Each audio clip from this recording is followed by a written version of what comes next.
I'm not sure if there was a defining figure in my life, but there have been defining moments.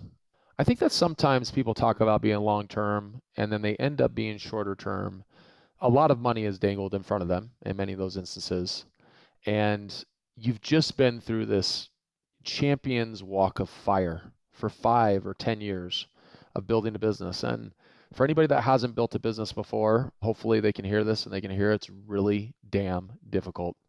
And for anybody that has built it, I think they would corroborate it was way harder than they thought it was. So you get tired, okay? You just get to a point where you're like, wow, this is a culmination event. And then your mind gravitates to some of these short-term pleasures. It would be great if I was sitting on the beach in Nicaragua with my wife and drinking a squishy drink and surfing every day. That's where your mind gravitates towards. And as it should, because that's the dopamine. It's all the great things that we feel when we get to have that relaxing moment.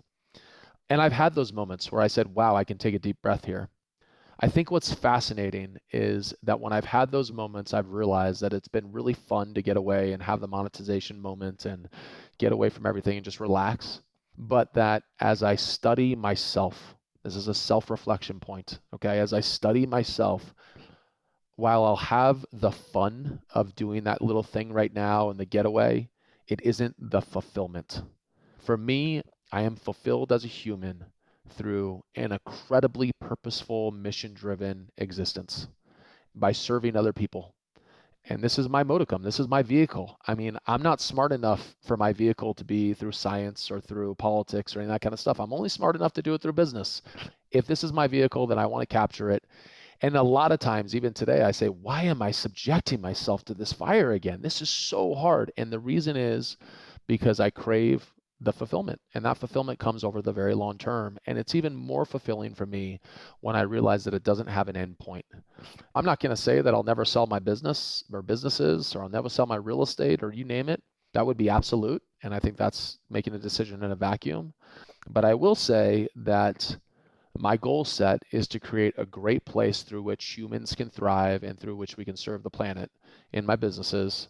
And as long as we're doing that and we're still sustainable, meaning that we have a profit, then my great proclivity is to continue to build for the long term because it's fulfilling for me and it's fulfilling for the people it touches. And I believe in the ripple effect that can be on the world. And so that just comes through my own self-reflection. I don't know if that holds for many other people, but I look at some people that have been on the journey for long periods of time and mentors that I've had. Steve Demos, who started White Wave Foods and eventually sold it to Hain. And he ran it for 17 or 20 or 25 years or something like that. And he never made a buck. And along the way, he finally got to the end and it made sense to get to the end. But he built something that stood the test of time and that was a beautiful business. And it was formative to me in my early days.